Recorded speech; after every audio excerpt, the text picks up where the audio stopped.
Assalamualaikum warahmatullahi wabarakatuh.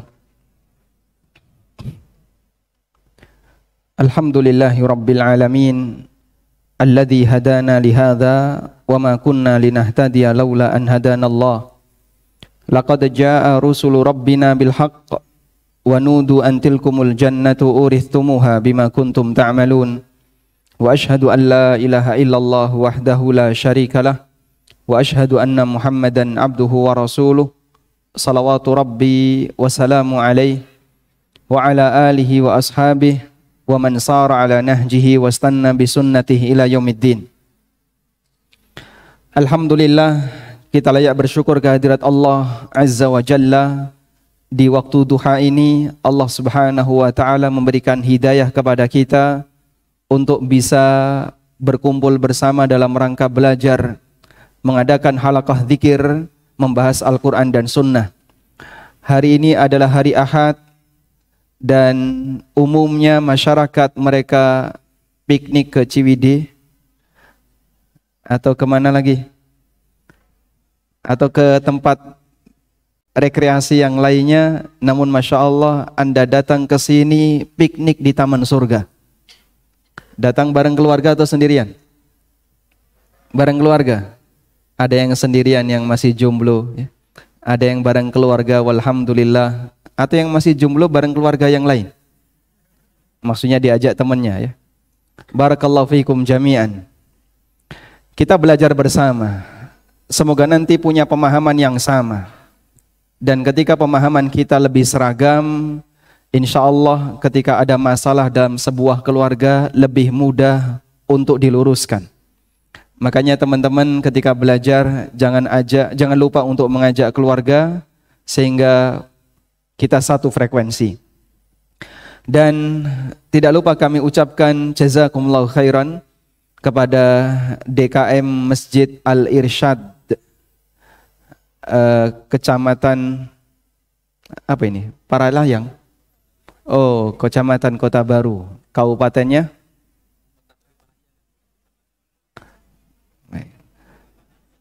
pokoknya Masjid Kota Baru, Parahyangan, Kabupaten Bandung Barat. Kalau Padalarangnya apa? Oh, wilayah Kecamatan Padalarang. Anda betah sekali tinggal di sini, ya. Mahal semua kan barang-barangnya? Padalarang. Mahal semua. Terjemahannya. Masya Allah. Barakallahu fiikum. Tayyib. Tema kajian kita membahas sebuah motivasi dan mungkin nanti yang akan kami sampaikan tidak panjang karena panitia berharap ada sesi lebih banyak mendengarkan masukan dari para jamaah. Baik, Bapak Ibu yang dimuliakan Allah Subhanahu wa taala. Disempitkan tanda benci, dilapangkan tanda cinta. Ini kesimpulan dari mana ini? Dari firman Allah di surat Al-Fajr. Yang bikin tema bukan kami. Yang mengajukan tema panitia. Karena panitia baru saja membaca surat Al-Fajr, kemudian dia membuat tema ini. Allah Subhanahu wa taala berfirman di surat Al-Fajr ayat 15 dan 16. Fa'ammal insanu idza mabtalahu rabbuhu fa'akramahu wa na'amah fayaqulu rabbi akraman wa amma idza mabtalahu faqadara alaihi rizqah fayaqulu rabbi ahanan. Allah sebut ini adalah karakter manusia. Allah tidak katakan fa'ammal kafir, tapi yang Allah katakan apa? Fa'ammal insan. Karena penyakit semacam ini bisa saja terjadi pada diri seorang muslim. Fa'ammal insan, adapun manusia, idza mabtalahu rabbu, apabila dia mendapatkan ujian dari Rabbnya, fa'akramahu wa na'amah, Allah kasih kelapangan rizki bagi dia, Allah berikan banyak nikmat untuknya, fayaqulu rabbi akraman, lalu dia berkomentar, kayaknya Allah lagi senang sama saya. Kayaknya Allah lagi cinta sama saya, berpihak pada saya. Wa amma idza mabtalahu, sebaliknya ketika manusia itu diuji oleh Allah, faqadara alaihi rizqah, lalu Allah sempitkan rizkinya, fayaqulu rabbi ahanan, kemudian dia berkomentar, kayaknya Allah sedang menghinakanku, Allah membenciku. Kalla, enggak seperti itu. Baik anggapan pertama maupun anggapan yang kedua dinilai salah oleh Allah Subhanahu wa taala. Jamaah dimuliakan Allah Subhanahu wa taala, orang ini menyimpulkan kondisi dunia untuk dijadikan sebagai standar perbuatan Allah. Dan itu hal yang salah.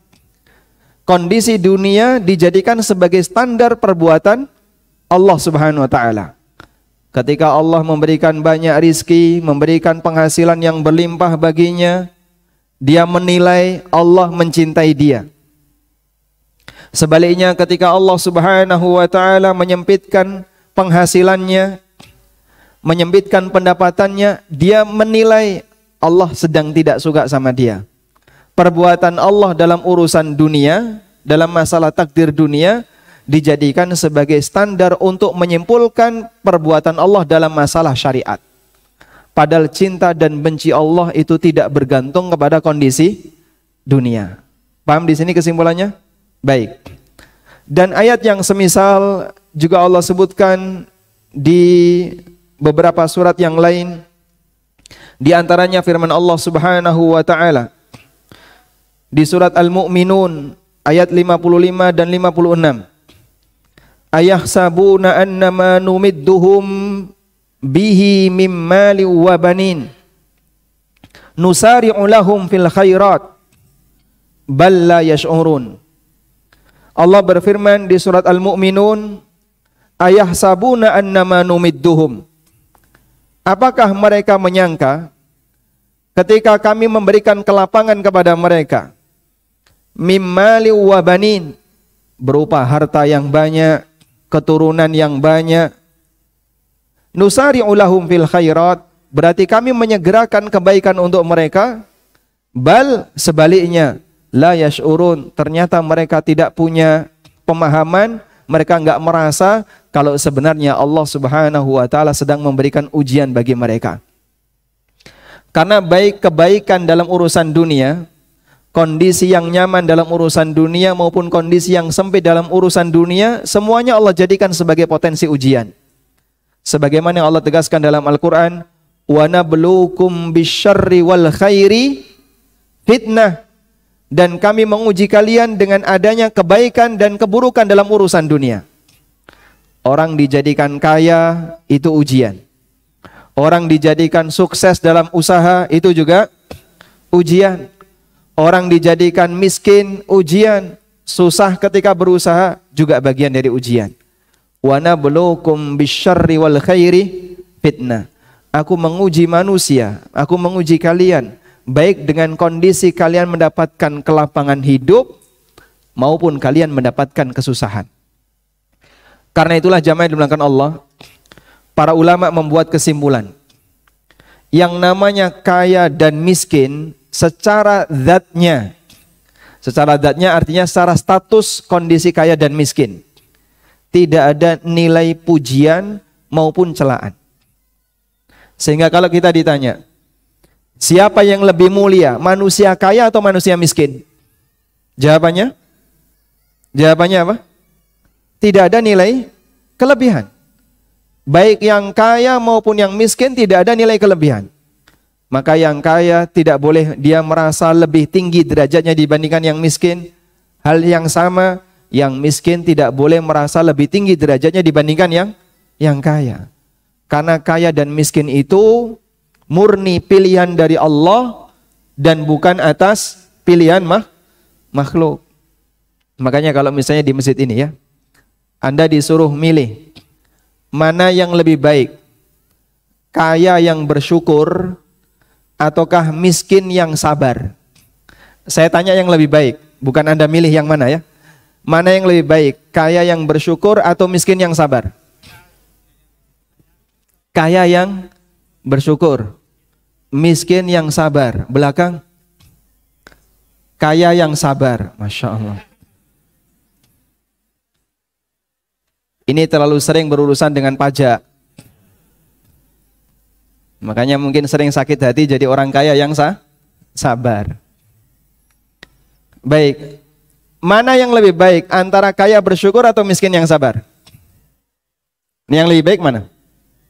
Ada yang jawab kaya bersyukur, ada yang menjawab miskin yang sabar. Ulama berbeda pendapat. Dan memang ulama berbeda pendapat. Syekhul Islam Ibnu Taimiyah membahas masalah ini cukup panjang. Menjelaskan masing-masing dalil antara kaya yang bersyukur dengan miskin yang sabar. Dari sekian banyak dalil itu dibandingin kira-kira mana yang lebih afdol di hadapan Allah Subhanahu wa taala. Ada yang mengatakan kaya bersyukur dengan alasan orang bersyukur itu sedikit. Wa qalilum min ibadiyasy syakur. Dan sedikit sekali di antara hambaku yang pandai bersyukur. Ada yang mengatakan miskin yang sabar karena dominan dakwahnya para nabi dan amalnya para nabi itu sabar. Nabi Muhammad SAW beliau lebih dominan sabar daripada di kondisi miskin yang sabar daripada ketika beliau punya kelonggaran harta bersyukur. Meskipun dua-duanya diamalkan oleh Nabi SAW, tapi yang lebih dominan beliau dalam kondisi tidak berkemampuan dari sisi ekonomi, tapi beliau selalu bersabar. Taib. Sehingga ulama berbeda pendapat dalam masalah ini. Mana yang lebih afdol antara kaya bersyukur ataukah miskin yang sabar? Kesimpulan yang disampaikan oleh Syekhul Islam Ibnu Taimiyah, tidak bisa dibandingkan. Yang paling penting adalah mana yang paling bertakwa. Karena Allah kembalikan itu kepada takwa. Gimana ayatnya? Inna akramakum indallahi atqakum. Sesungguhnya manusia yang paling mulia di antara kalian di sisi Allah adalah manusia yang paling bertakwa. Sehingga siapa yang lebih afdol antara kaya bersyukur dan miskin yang sabar? Jawabannya yang lebih bertakwa. Karena itulah beda-beda antara satu manusia dengan yang lain, sesuai dengan apa yang Allah kehendaki. Ada orang kaya bersyukur dan dia lebih bertakwa dibandingkan miskin yang sabar, maka dia lebih afdol. Sebaliknya ada orang miskin yang sabar lebih bertakwa dibandingkan kaya yang bersyukur, maka miskin yang sabar ini lebih afdol. Dilihat dari sejauh mana itu bisa mengantarkan dia kepada ketakwaan.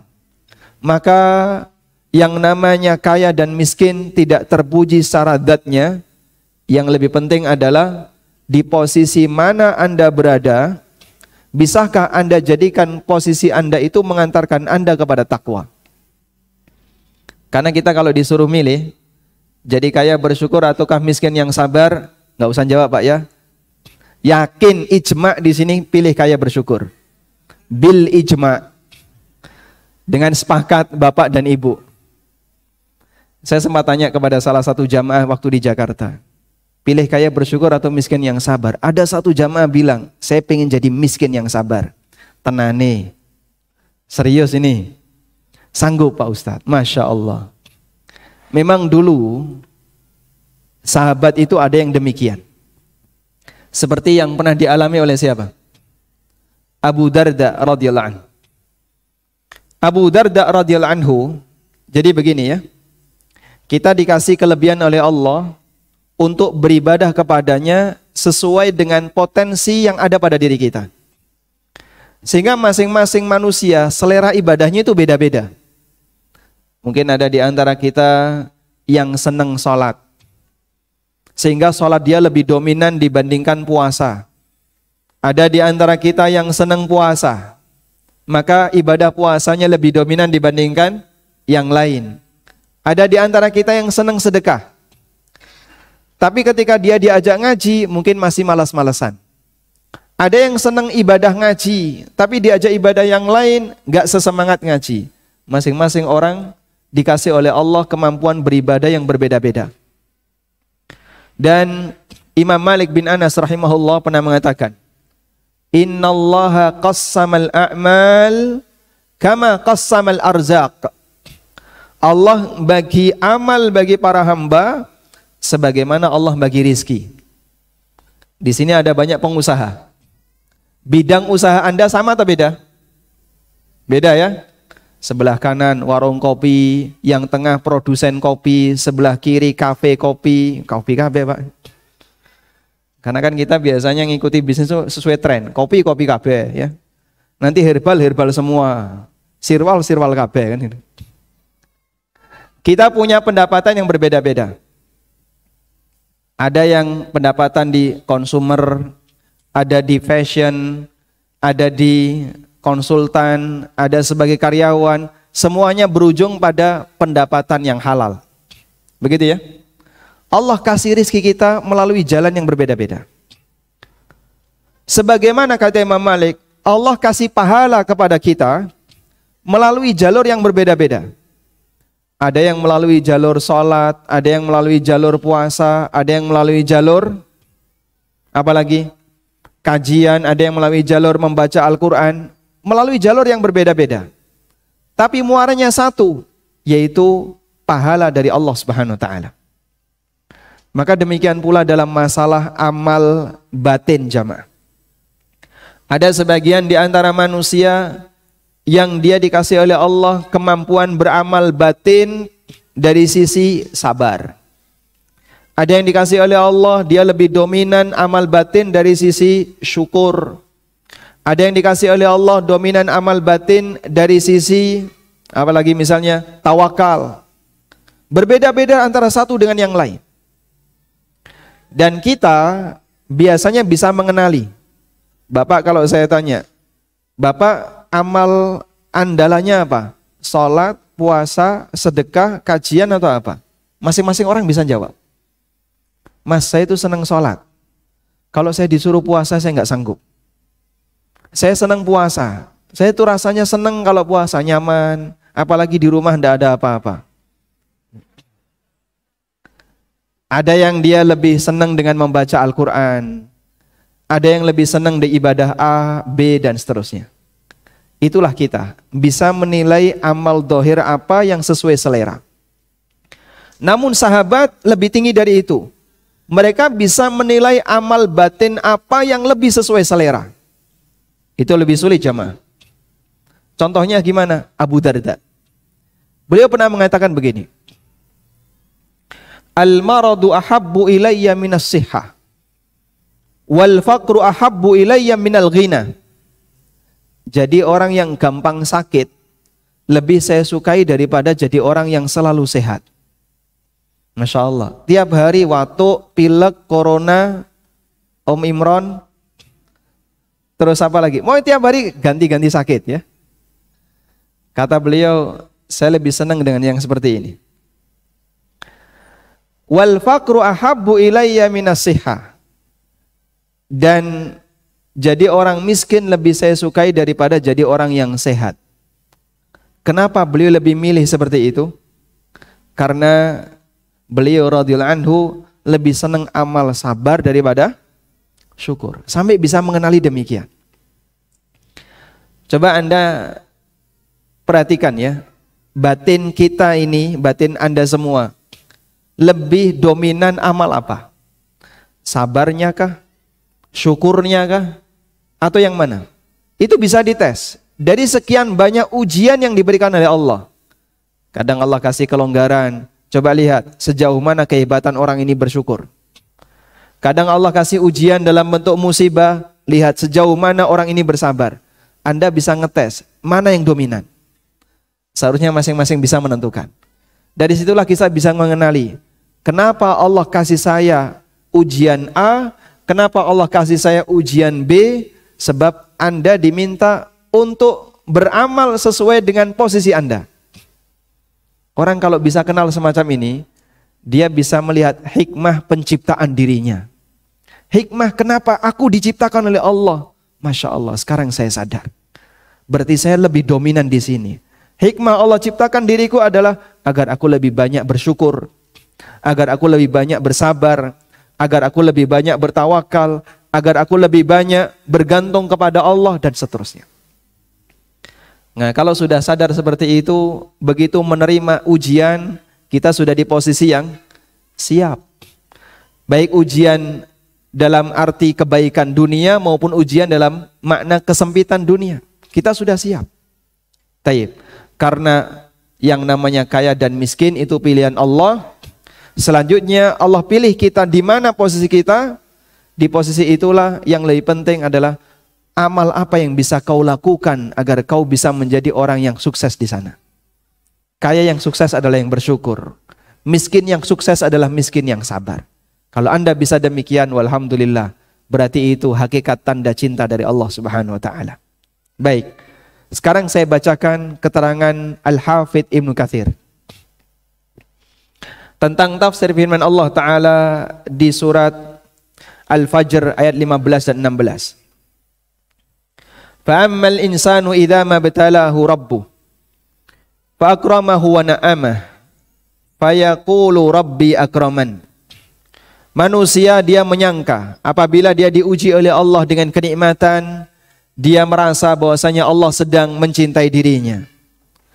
Kata Al-Hafidh Ibnu Katsir, yaqulu ta'ala munkiran 'alal insan fi i'tiqadihi idza wassa'a Allahu 'alaihi fir rizq. Allah mengingkari pemahaman manusia yang mereka punya keyakinan bahwa apabila Allah lapangkan rizkinya, liyakhtabirahu fi dzalika, padahal hakikatnya Allah sedang mengujinya. Fayataqidu anna dzalika minallahi ikramun lahu. Dia meyakini Allah sedang menyayanginya. Walaysa kadzalik, padahal bukan demikian. Bal huwa ibtila'un wa imtihanun. Namun itu semua adalah ujian dari Allah Ta'ala. Kaya itu ujian atau bukan jamaah? Ujian. Itu semuanya adalah ujian dari Allah. Wa amma idza mabtalahu faqadara alaihi rizqa. Adapun orang yang dia diuji oleh Allah sehingga Allah sempitkan rizkinya, fayaqulu rabbi ahanan, lalu dia berkomentar, Allah telah membenciku. Kata Ibnu Katsir, wa kadzalika fil janib akhar. Demikian pula pemahaman sisi yang kedua. Idza batalahu wa amtahanahu wa dayyaqa alaihi fir rizq. Ketika Allah memberikan ujian kepadanya, Allah sempitkan rizkinya, ya'taqidu anna dzalika minallahi ihanatan lahu. Dia meyakini kalau itu adalah kebencian yang diberikan oleh Allah kepadanya. Qala ta'ala kalla. Lalu Allah katakan, enggak benar yang kayak gitu. Ai laisal amru kama za'am. Hakikatnya tidak sebagaimana apa yang kalian yakini. Enggak benar seperti itu. La fi hadza wa la fi hadza. Baik pemahaman pertama di ayat 15 maupun pemahaman yang kedua di ayat 16, dua-duanya salah. Fa innallaha yu'til mala man yuhibbu wa man la yuhib. Karena Allah kasih kelonggaran harta kepada hambanya yang dia cintai dan hambanya yang tidak dia cintai. Wa yudayyiqu ala man yuhibbu wa man la yuhib. Dan Allah sempitkan rizki bagi hambanya yang Allah cintai dan yang tidak Allah cintai. Sehingga kondisi seperti ini seragam antara muslim dan non-muslim. Seragam antara orang yang taat dan orang yang suka maksiat. Ada enggak orang yang suka maksiat kaya, Pak? Banyak. Orang yang suka maksiat utangnya banyak ada? Lebih banyak. Lebih banyak atau lebih sedikit? Banyak. Ada enggak orang yang suka maksiat tapi hidupnya susah? Banyak. Sebagaimana orang yang taat tapi hidupnya lapang rizkinya, orang yang mukmin dan dia kaya juga banyak. Sehingga dalam hal ini ada kesamaan antara siapa? Muslim dengan non-muslim. Karena ada kesamaan, maka tidak ada nilai lebih maupun kurang. Sehingga yang namanya kaya dan miskin secara dzatnya tidak mengandung unsur pujian maupun celaan. Kemudian kata beliau, wa innamal madaru fi dzalika ala ta'atillahi fi kullin minal halain. Namun yang lebih penting adalah bagaimana agar orang itu bisa selalu taat kepada Allah di masing-masing keadaan. Jadi miskin dan kaya itu pilihan Allah. Dan selanjutnya ketika Anda di posisi miskin maupun di posisi kaya, pertanyaannya adalah Anda nggak bisa melakukan ketaatan di situ. Bisakah Anda melakukan ketaatan di situ? Dan Allah Maha Adil, masing-masing dikasih amal oleh Allah. Orang kaya dikasih amal syukur, orang miskin dikasih amal sabar. Tinggal selanjutnya, kamu jalani fungsi kamu di sini. Karena Allah ciptakan kamu untuk menjalankan hikmah agar kau bisa rajin syukur, agar kau bisa rajin sabar. Begitu jamaah. Itulah teori yang disampaikan, itulah penjelasan yang disampaikan oleh Ibnu Katsir. Idza kana ghaniyan bi ayyashkurallaha ala dzalik. Dalam arti ketika dia di posisi kaya, dia bisa bersyukur. Wa in kana fakiran bi ayyasbir. Dan pada waktu dia di posisi miskin, dia bisa sabar. Sehingga dia menjalankan fungsi masing-masing. Karena amal nggak bisa dibuat seragam. Kalau dibuat seragam, dinamika hidup ini nggak jalan.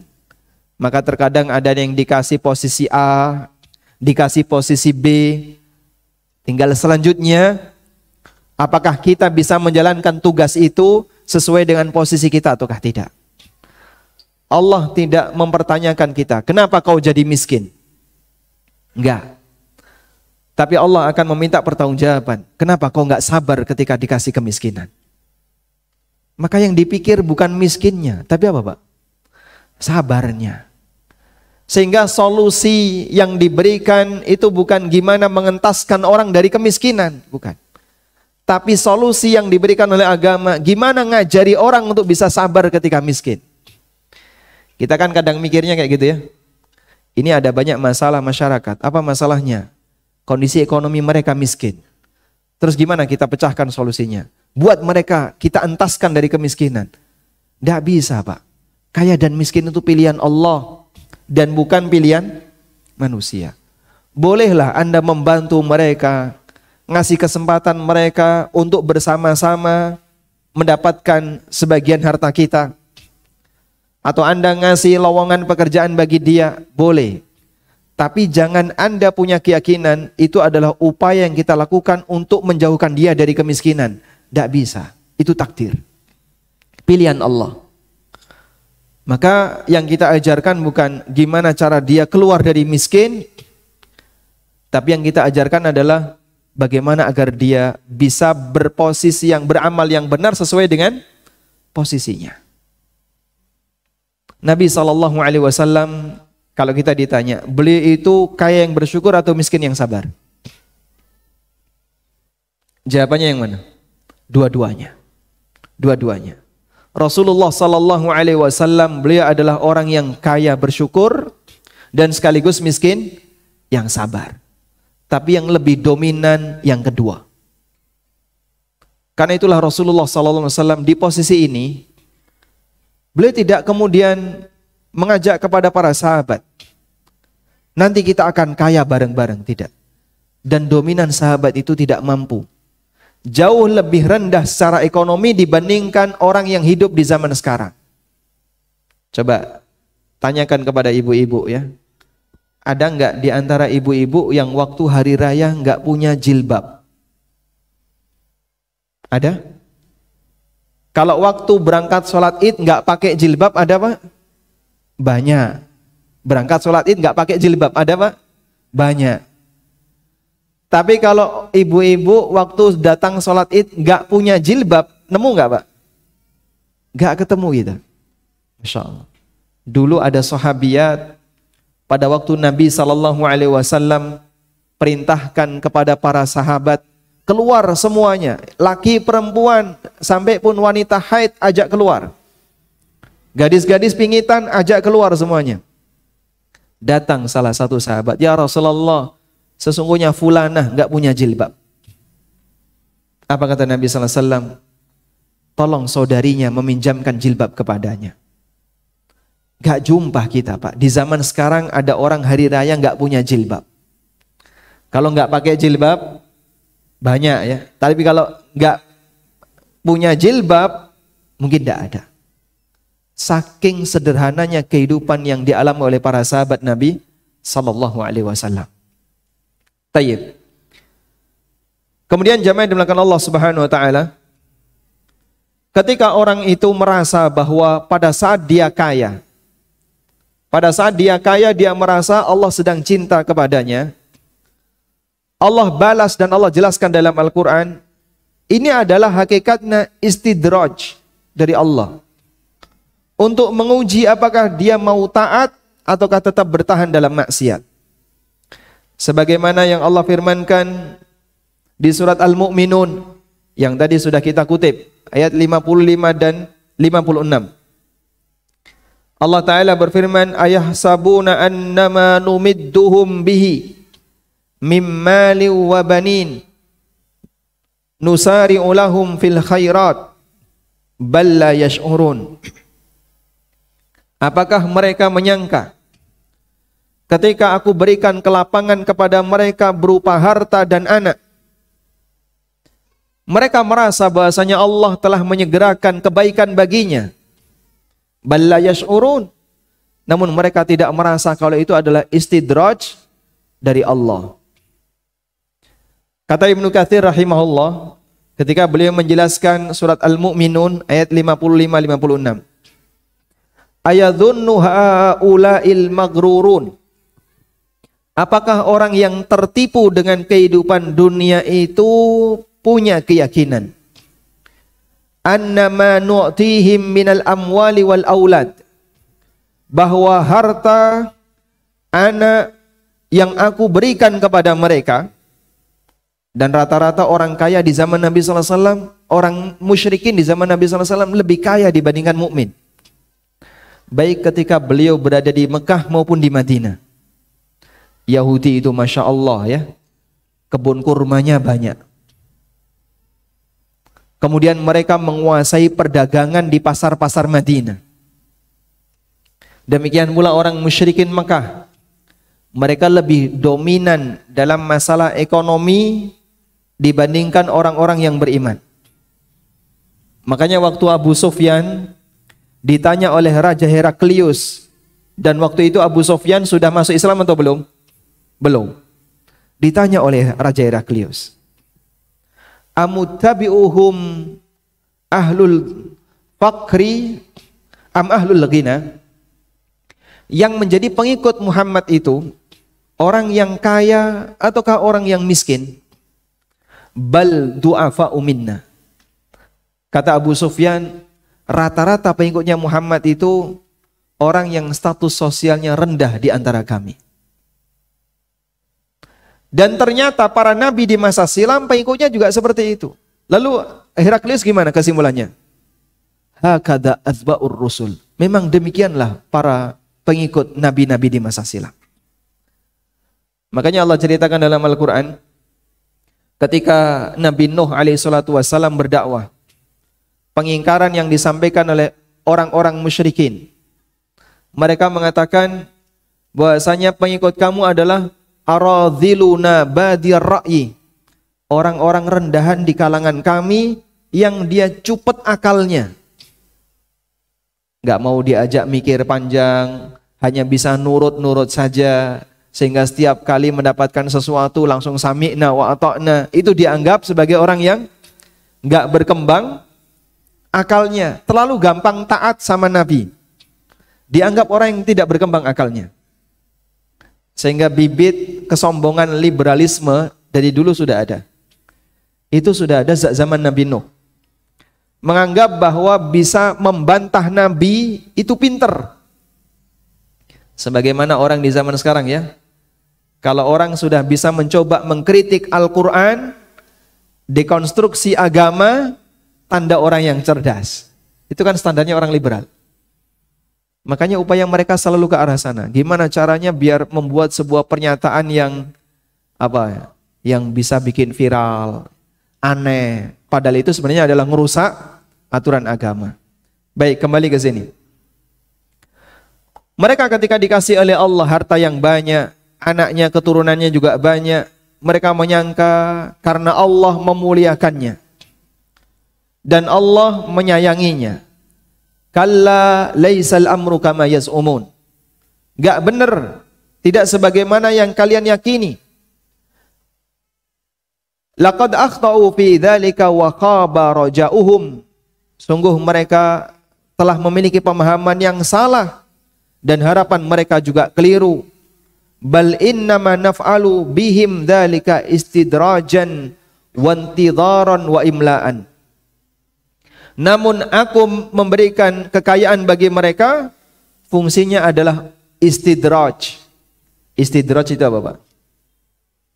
Ya, dibiarkan tenggelam dalam kemaksiatan dengan dikasih banyak layanan. Panjang ya definisinya. Dalam bahasa Indonesia, dibiarkan tenggelam dalam kemaksiatan atau kesalahan dengan diberi banyak fasilitas dan layanan. Itu definisi istidraj. Basa Jawa ini dilulu, diujo, dibiarkan dalam kondisi dia tenggelam dengan kemaksiatan. Tayyib. Innama naf'alu dzalika istidrajan. Aku lakukan ini dalam rangka untuk istidraj bagi mereka. Bal la yash'urun, tapi mereka tidak menyangka kalau itu sebenarnya adalah hukuman dari Allah Subhanahu wa taala dan sebentar lagi mereka akan mendapatkannya. Sehingga mereka akan semakin tenggelam dalam maksiat, enggak ada kesempatan untuk taubat. Alhamdulillah, Pak. Tolong bagi para pengusaha. Pak Ustadz, kemarin saya punya utang besar di beberapa lembaga keuangan ribawi. Lalu saya nggak sanggup bayar karena usaha saya kolaps. Setelah itu saya tobat, Pak Ustadz. Masya Allah. Anda kalau nggak kolaps, nggak tobat. Lebih bersyukur mana Anda? Usahanya naik terus, tapi tetap istiqomah dalam utang riba. Ataukah dikasih oleh Allah kesempatan, usahanya nyungsep kolaps, akhirnya Anda bingung mikir utang terus tobat dari riba. Bagi orang awam kira-kira yang lebih nikmat itu yang mana, Pak? Yang pertama atau yang kedua? Dia mikirnya mungkin yang pertama bagi orang awam. Sehingga dia melihat usahanya kolaps, ini musibah. Dan dia nggak mau itu. Padahal banyak para pengusaha yang tobatnya itu gara-gara kolaps. Coba kalau dia nggak kolaps, istiqomah itu di atas riba. Tetap dia langsung utang bank, nggak pernah berhenti. Begitu Allah kasih ujian, pandemi sekian tahun, langsung terjun bebas pendapatannya. Sudah dia nggak bisa bayar cicilan ke bank, baru ngaku tobat. Pak, ini buku riba sudah tersebar lama, Bapak kok baru datang belakangan? Iya Pak Ustadz, saya baru kolaps sekarang. Alhamdulillah, Bapak seharusnya bersyukur dikasih kolaps. Istidraj gimana? Dibiarin terus. Mungkin sampai dia mati, gak pernah ada perasaan untuk taubat. Sehingga sampai dia mati selalu menikmati utang riba dan dia berputar terus karena usahanya terus naik. Tapi dosa itu dia bawa sampai dia mati. Bersyukur kalau Anda pengusaha yang dikasih kesempatan oleh Allah untuk bertaubat, sadar kalau transaksi riba ini adalah berbahaya. Baik. Karena itulah jamaah yang dimuliakan Allah, Nabi SAW menegaskan dalam sebuah hadis riwayat Ahmad. Hadis ini penting untuk dicatat. Silahkan nyatat ya. HP-nya silahkan dipakai untuk nyatat, ya. Bukan dipakai untuk ngambil gambar. Anda mau pulang bawa ilmu atau bawa foto ustadz? Bawa apa? Bawa ilmu, baik. Nah, HP-nya dipakai untuk nyatat ya. Nah, Imam Ahmad bin Hanbal rahimahullah pernah menyebutkan, Innallaha qassama bainakum akhlaqakum kama qassama bainakum arzaqakum. Sudah dicatat? Belum? Saya ulang ya.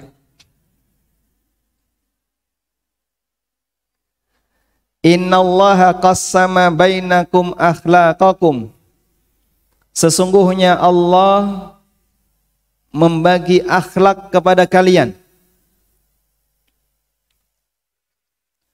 Kama qassama bainakum arzaqakum. Sebagaimana Allah membagi rizki kepada kalian.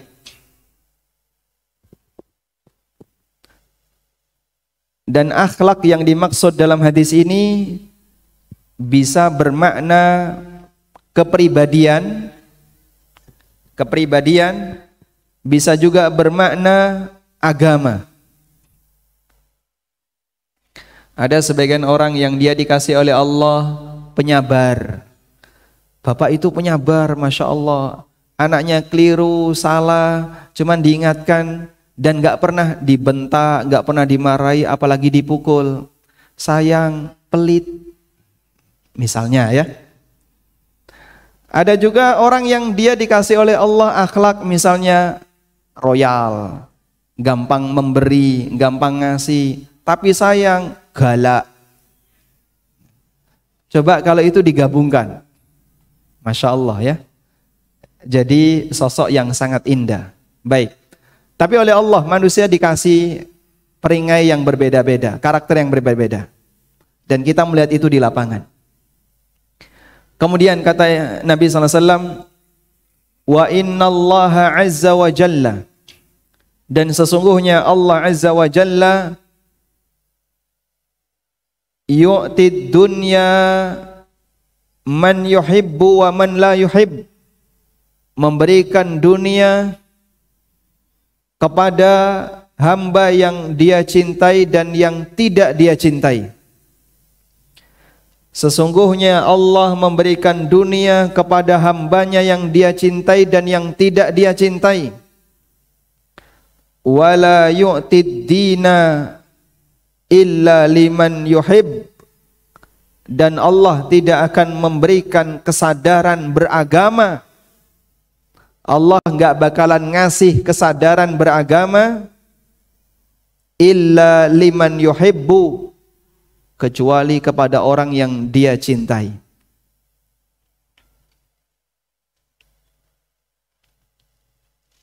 Lengkap nyatetnya Pak? Lengkap insya Allah? Baik. Ada yang berani ngulang?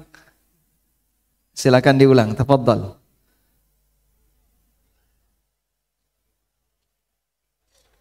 Nah,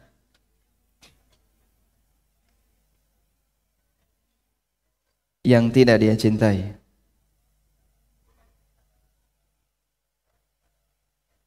Masya Allah, barakallahu fiikum. Teks Arabnya gimana? Oh, Masya Allah. Baik. Ini ada pilihan hadiah yang merah. Masya Allah, baik. Barakallahu fiikum. Tayyib. Lanjutannya, masih ada lanjutannya ya.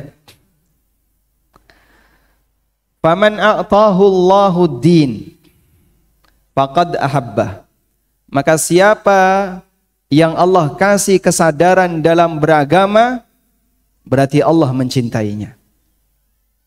Hadis riwayat siapa tadi? Ahmad dalam Al-Musnad. Baik. Dan hadis ini semakna dengan hadis yang lain, hadis yang sangat ma'ruf, may yuridillahu bi khairan yufaqihu fiddin. Barang siapa yang Allah kehendaki untuk mendapatkan kebaikan, maka Allah pahamkan dia dalam urusan agama. Sehingga tanda cintanya Allah diletakkan di sini jamaah, bukan di urusan dunia. Karena dalam urusan dunia ada kesamaan antara muslim dengan non-muslim, antara yang taat dengan yang suka maksiat, nggak ada nilai bedanya, sesuai kehendak Allah Subhanahu wa taala. Tayyib, prestasi yang sebenarnya adalah ketika Anda punya kesadaran agama. Allah nggak bakalan memberikan kesadaran agama kecuali kepada hambanya yang dia cintai. Faman a'tahu Allahu dina faqad ahabba, maka barang siapa yang diberi oleh Allah kesadaran beragama, berarti dia telah dicintai oleh Allah Subhanahu wa taala. Dan bersyukurlah jamaah kalau Anda punya kondisi semacam ini. Walhamdulillah. Kemudian muncul masalah. Apa masalahnya?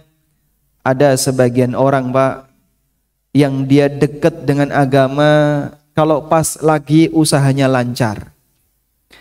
Dia seneng ngaji, dia dekat dengan ustadz, ketika rizkinya lagi bagus. Dia dekat dengan salat, dia rajin puasa, rajin tahajud, ketika bisnisnya berkembang. Tapi begitu giliran dia diuji oleh Allah, bisnis satu kolaps. Bisnis yang kedua utangnya belum beres. KPR dikejar sama bank. Ini leasing sudah mulai mau ditarik. Pusing dia, stres, ninggalkan agama. Kemana fulan? Biasanya rajin. Tidak tahu Ustadz, sekarang dia sudah sibuk dengan bisnis yang baru. Dia mau ngejar target. Sampai muncul pemahaman, gara-gara hijrah inilah, saya jadi semakin sulit dalam mengembangkan bisnis. Dikit-dikit tidak boleh riba, gharar, haram, resign sekarang. Masya Allah, ini kajian kok semuanya serba dilarang. La haula wala quwata illa billah. Baik, sebenarnya suasana seperti ini pernah terjadi di masa silam. Terjadi pada orang Badui, Pak.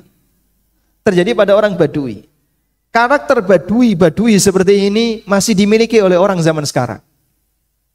Sehingga andaikan dia itu hidup di masa silam, mungkin dia jadi Badui. Allah Subhanahu wa taala berfirman, "Wa minan nasi may ya'budullaha 'ala harfin." Di antara manusia ada orang yang beribadah kepada Allah di pinggiran. Apa sih maksudnya beribadah kepada Allah di pinggiran? Ada di surat Al-Hajj ayat 11. Silakan dibuka mushafnya, surat Al-Hajj ayat 11. Silakan dibuka. Yang bawa mushaf, HP-nya ada mushaf, silakan dibuka Al-Hajj ayat 11. Surat Al-Hajj surat keberapa, Mas? 22, surat 22 ayat 11. Ketemu? Ketemu? Baik. Coba kita buka di sini ya. Bisa share screen ini? Alhamdulillah bisa.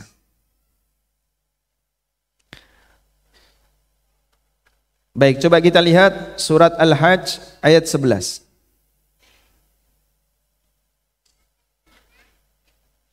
Allah Ta'ala berfirman, "Wa minan nasi may ya'budullaha 'ala harf." Di antara manusia ada yang beribadah kepada Allah di pinggiran. Fa in asabahu khairun ma'an nabi. Fa in asabahu khairun itma'an nabi. Kalau dia mendapatkan kebaikan, dia merasa tenang dengan Islam. Wa in asabathu fitnatun inqalaba ala wajhi. Dan ketika dia mendapatkan ujian berupa sempitnya rizki, inqalaba ala wajhi, dia balik ke belakang, alias murtad. Bisa nggak ayat Qur'annya disajikan di depan? Coba, sedang diupayakan sama operator ya. Bisa? Bisa, baik. Oh sudah, baik. Lebih kecil lagi bisa ini? Tidak bisa ya? Oh baik. Oh pas ya. Wa in asabathu fitnatun inqalaba ala wajhi. Dan kalau dia sedang diuji oleh Allah dengan sempitnya rizki, dia balik arah. Balik arah maksudnya gimana Pak? Kalau dulu murtad dia, meninggalkan Islam, khasirat dunya wal akhirah, sungguh orang ini adalah orang yang rugi dunia akhirat. Dzalika huwal khusranul mubin, dan itu adalah kerugian yang sangat nyata. Ada kejadian apa kok sampai Allah sebut ada orang yang beribadah kepada Allah di pinggiran? Sehingga orang ini ketika dia menjadi seorang muslim itu ragu, maju mundur, fi syak, dia berada dalam keraguan, nggak yakin dengan agama yang dia anut. Coba kita baca keterangan yang disampaikan oleh Ibnu Katsir rahimahullah.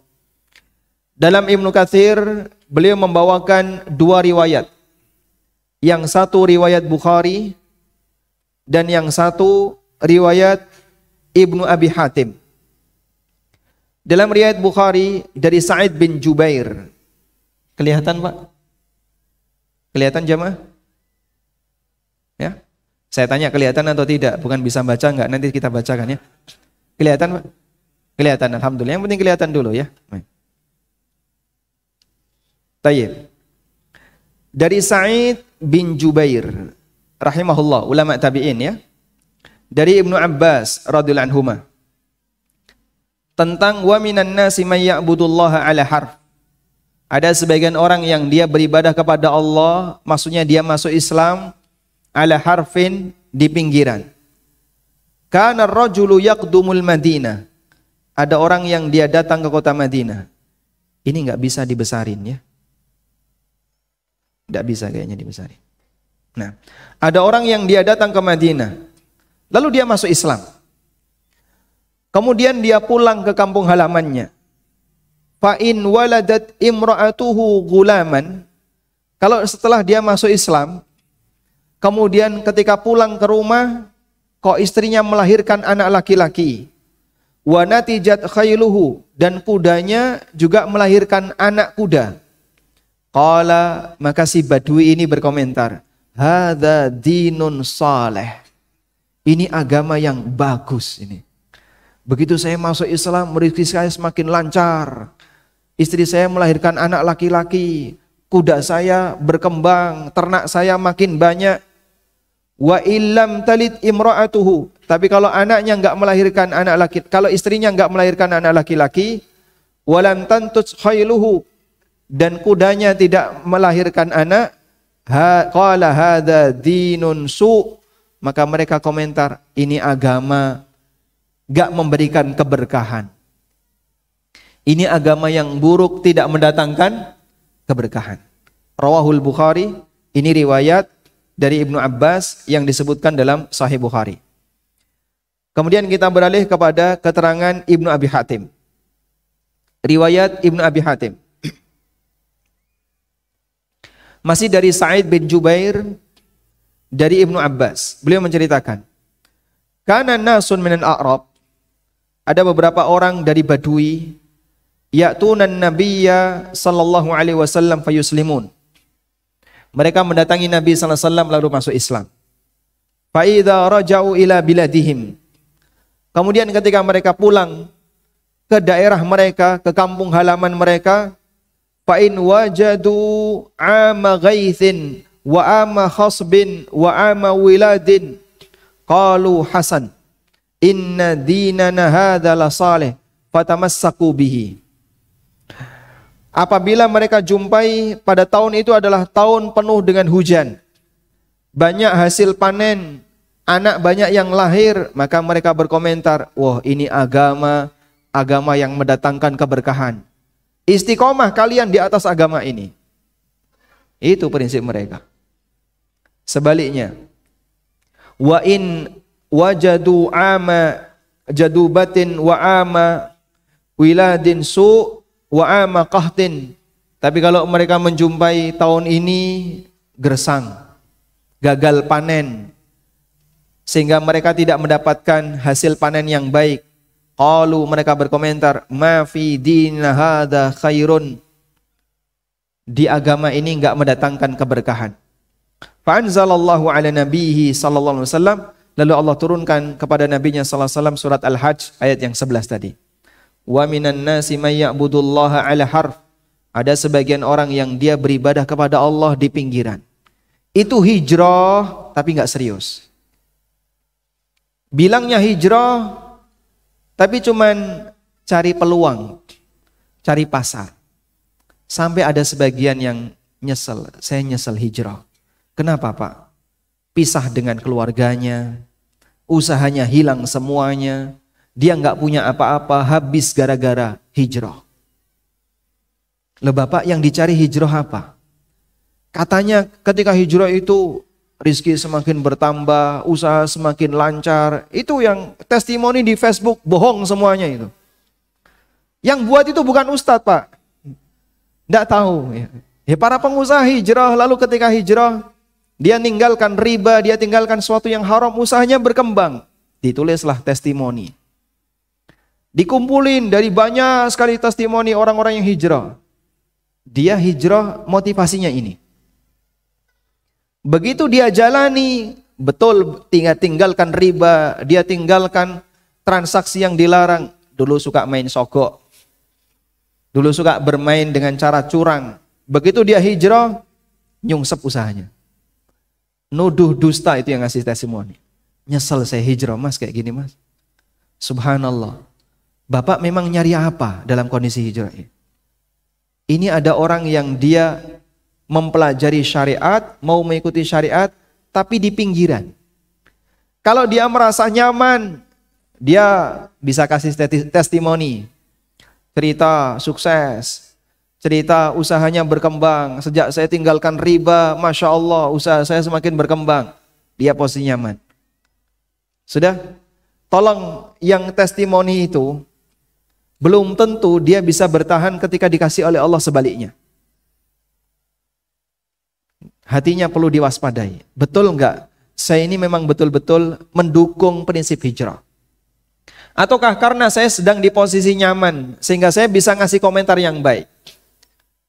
Kadang ada orang yang di posisi sebaliknya. Begitu dia tinggalkan sesuatu yang haram, dia menjumpai banyak sekali hal yang memberatkan baginya. Sekarang Pak, jangankan untuk bayar SPP anak. Anak saya mau beli pulpen saja saya nggak punya duit untuk ngasih. Istri sudah minggat, anak ikut istri, saya sudah sebatang kara, nggak punya apa-apa. Sejak kapan Bapak seperti ini? Sejak saya ikut kajiannya ANB. Masya Allah.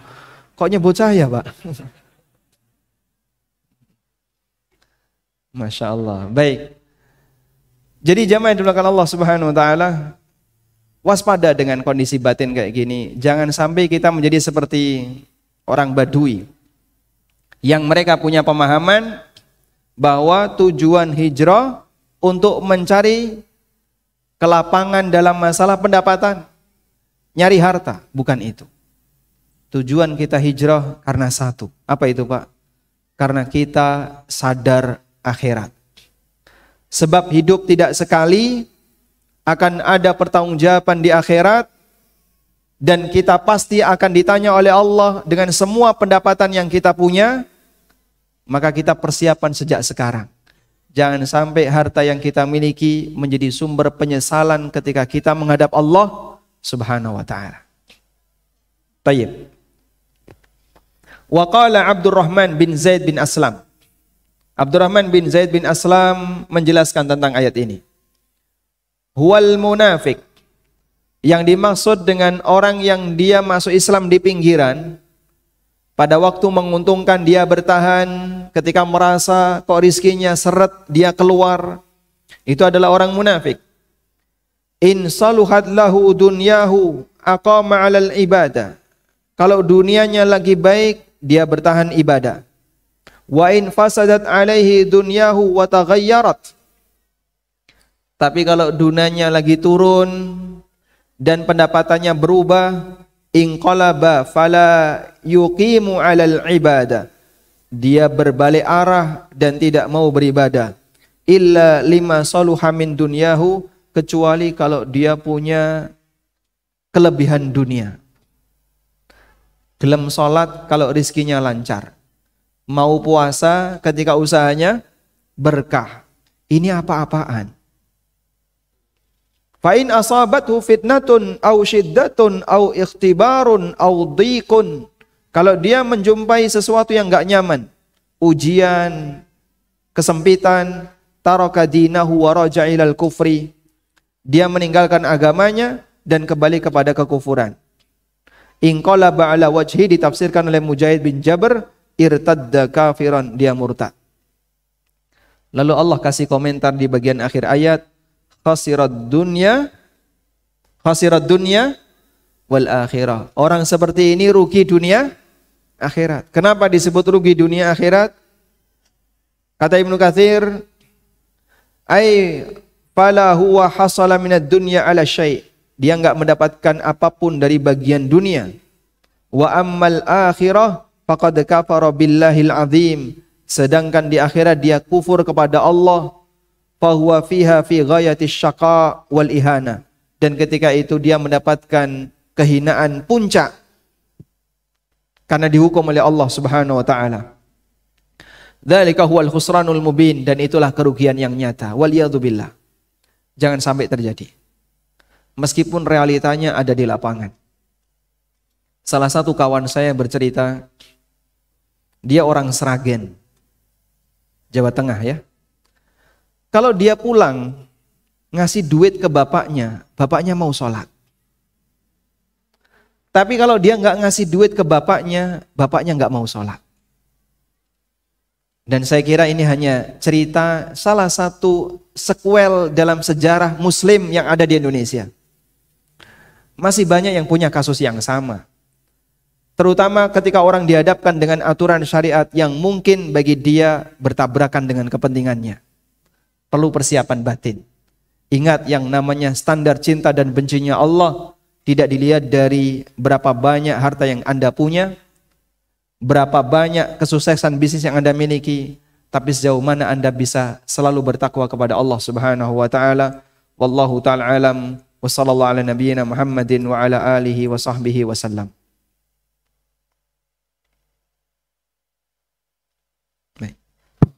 Baik, syukran Ustaz atas pemaparan yang disampaikan, dan Masya Allah sudah banyak sekali pertanyaan yang sudah Pertanyaan pertama Ustaz. Bismillah, semoga Ustaz dan keluarga sehat dan dilindungi oleh Allah Subhanahu wa taala. Amin walakum bimithlin. Pernah mendengar Ustaz, apabila kemiskinan itu akibat dari dosa yang telah kita lakukan di masa lalu, dan rasa iba saat di hari tua atau kemiskinan di hari tua akibat ia melalaikan ilmu dan hukum syariat di masa muda. Apakah kemiskinan itu berasal dari azab Allah Ustaz? Syukran, zakallahu khairan, barakallahu fiik. Silakan. Barakallahu fiikum. Bapak Ibu yang dimuliakan Allah Ta'ala, sabar itu bertingkat. Ada sabar yang paling tinggi tingkatannya. Sabarnya siapa? Sabarnya Nabi. Ada yang lebih tinggi daripada sabarnya Nabi Ayub? Nabi? Ada yang lebih tinggi daripada sabarnya Nabi Ayub? Sabarnya siapa? Sabarnya ulul azmi. Karena itu Nabi SAW diperintahkan oleh Allah agar beliau bersabar sebagaimana sabarnya ulul azmi. Allah berfirman, wasbir kama sabara ulul azmi minar rusul. Bersabarlah kamu, dan contoh itu para ulul azmi ketika bersabar. Masya Allah. Karena bersabar itu kan bertingkat ya. Dan sabar yang paling puncak adalah sabarnya ulul azmi. Saya tanya, ulul azmi itu, Nabi Ayub itu masuk ulul azmi atau tidak? Masuk atau tidak Pak? Coba sebutin ulul azmi siapa saja. Satu. Coba lihat ke sini Mas. Ulul azmi siapa saja? Satu. Ulu azmi. Ulul azmi ada berapa? Ada 4. Ini 5 kok 4. Baik. Nah itu yang di tengah itu ada anak. Kelas berapa Mas? Ya. Ulul azmi ada berapa? Yang SD. Bukan yang sudah lulus. Ulul azmi ada berapa Mas? Ada berapa A di sini ya? Ada berapa A? 5. 45. 5. 1. Nuh, Ibrahim, Musa, Isa, Nabi Muhammad alaihi wassalatu wassalam. Dikasih hadiah ini mau? Masya Allah, barakallahu fiikum. Coba berdiri. Barakallahu fiikum. Baik. Rasul ulul azmi yang jumlahnya 5, Nabi Ayub nggak masuk di situ. Kok bisa Pak Nabi Ayub nggak masuk? Katanya sabarnya Ayub tuh Masya Allah, sabar yang luar biasa.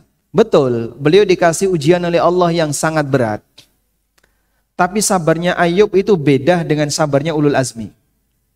Bedanya di mana Pak? Sabarnya Ayub itu sabar terhadap musibah. Sedangkan sabarnya ulul azmi itu sabar dalam memegang dakwah. Sabar terhadap ujian dakwah. Dan sabar terhadap ujian dakwah lebih tinggi tingkatannya dibandingkan sabar terhadap musibah. Makanya kalau jamaah di antara kita dalam urusan musibah harta kita nggak bisa sabar, sudah untuk sabar tingkat yang kedua nggak mungkin bisa.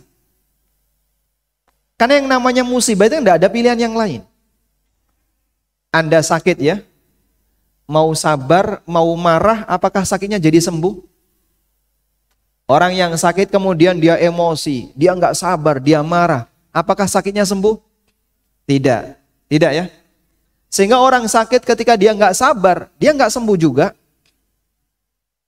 Demikian pula ketika orang sakit itu sabar, kondisinya juga sama. Artinya mau sabar mau enggak tetap sama. Beda dengan sabar dalam dunia dakwah. Orang berdakwah, lalu mendapatkan tantangan, mendapatkan permusuhan. Kemudian dia nggak sabar, dia tinggalkan itu dakwah. Apakah dia tetap mendapatkan tantangan? Tidak. Hidupnya jadi nyaman. Dulu ketika saya berdakwah, saya dimusuhi. Udahlah saya lepaskan saya tinggalkan daripada pusing. Sekarang mereka semuanya akrab sama saya. Ya iya, tapi kamu kemudian kehilangan kesempatan untuk menyampaikan kebenaran. Nabi SAW dikasih pilihan. Muhammad, kau mau apa? Kalau kau mau wanita yang cantik, tak kasih nanti. Istri yang paling cantik di Arab. Kalau kau mau tahta, saya akan jadikan kamu sebagai raja Arab. Kalau kau mau dunia, saya berikan seluruh harta kami untukmu. Pilihan yang ketiga ini jurusan ekonomi ya. Pilihan yang kedua jurusan politik. Yang pertama semua jurusan. Nabi SAW milih apa Pak? Rasulullah SAW milih yang mana? Beliau tinggalkan semuanya. Saya nggak butuh itu. Dunia ditawarkan kepada beliau. Kalau kau mau ini, mau ini, mau ini, kami kasih semuanya. Namun dengan satu syarat, tinggalkan dakwahmu. Sudahlah, biar kita nggak pusing memecah belah masyarakat kau ini. Tuduhan orang musyrikin kepada Nabi SAW itu apa? Muhammad bikin kisruh di Mekah, memecah belah masyarakat. Dan memang demikian, dakwah kebenaran selalu dituduh sebagai memecah belah kebenaran. Karena kebenaran itu datang dalam kondisi asing, masyarakat ada sebagian yang ikut, ada sebagian yang menolak, akhirnya terjadilah ketegangan. Itu konsekuensi. Awal mula ketika orang itu sakit, dikasih obat, reaksinya nggak karuan. Reaksinya nggak karuan. Tapi begitu dia terus bersabar, kasih obat terus, akhirnya dia sudah nyaman. Begitu Pak ya. Orang ketika taubat dari ngerokok, butuh berapa lama? Ada yang punya cerita? Oh nggak ngaku ya? Dirahasiakan saja. Pada waktu dia tinggalkan rokok secara bertahap. Awalnya gimana Pak? Sakit dia. Wah saya sariawan ya Pak. Saya jadi demam, saya jadi pusing, pikiran jadi nggak fokus, jadi ini, itu tahap awal. Lama kelamaan, suasana seperti itu mulai menurun. Sabar di depan seperti ini butuh waktu yang cukup. Dan orang harus kuat, dakwah juga sama. Mungkin pada waktu Islam itu dianggap sesuatu yang asing, ajaran sunnah dianggap sesuatu yang asing, jadinya kita banyak disudutkan. Memecah belah umat, bikin ribut di masyarakat, dan seterusnya. Nabi SAW persis juga mengalami hal yang sama. Andaikan beliau nggak sabar, sudahlah daripada ribut, udah saya tinggalkan saja. Saya nggak usah dakwah. Berarti beliau dapat kenikmatan enggak? Dapat kenikmatan. Beliau akan dijadikan raja, dikasih harta, tapi dengan cara beliau tinggalkan dakwah. Namun beliau bersabar. Makanya sabarnya ulul azmi lebih tinggi. Sebab sabar ini sabar dalam masalah ujian dakwah. Baik, yang sedang kita bahas itu baru sabar di ujian dunia, sabar kelas nomor 2. Lebih rendah dibandingkan yang pertama. Yang kayak gini kita masih nggak sanggup, berarti sabarnya perlu dilatih lebih kuat. Sabarnya perlu dilatih lebih kuat. Nah selanjutnya, kadang ujian itu Allah datangkan di akhir hayat. Kadang ujian Allah datangkan di awal kehidupan. Ada orang kaya sejak lahir. Masya Allah ya. Begitu dia lahir tidur di ranjang emas. Orang tuanya kaya maksudnya ya. Kemudian dia dewasa, dia berkeluarga, usahanya masih cenderung naik. Begitu di usia 60, Allah uji dengan kemiskinan. Banyak usahanya yang kolaps. Mungkin dia berurusan dengan negara sehingga hartanya banyak disita. Akhirnya dia mulai dari titik nol. Ujiannya dalam urusan dunia ditaruh oleh Allah di belakang. Sudah? Ada juga yang ujiannya ditaruh di depan. Mas, saya dulu waktu masih kuliah mas, untuk beli nasi bungkus saja kadang cuman sanggup sehari sekali. Awal-awal kita usaha, begitu awal nikah usaha, Masya Allah ya. Saya nggak pernah ngasih uang nafkah ke istri. Tapi Alhamdulillah istri anaknya bupati. Oh, kamu bejo banget. Nggak punya kerjaan tapi dapat anak bupati. Sehingga dia cerita awal-awal dia berjuang, kemudian akhirnya jadi sukses sekarang. Ada model seperti itu. Masing-masing orang diuji oleh Allah berbeda-beda. Dan dulu juga seperti itu. Ada kata Nabi SAW, Nabi yang diuji oleh Allah sampai beliau itu meninggal karena ujian. Dikasih kutu Pak. Sampai kutu itu membunuhnya. Coba, kutu membunuhnya itu kira-kira berapa jumlahnya? Orang punya kutu ya, biasanya kan wajar ya. Disisir, banyak rontok, dimatiin.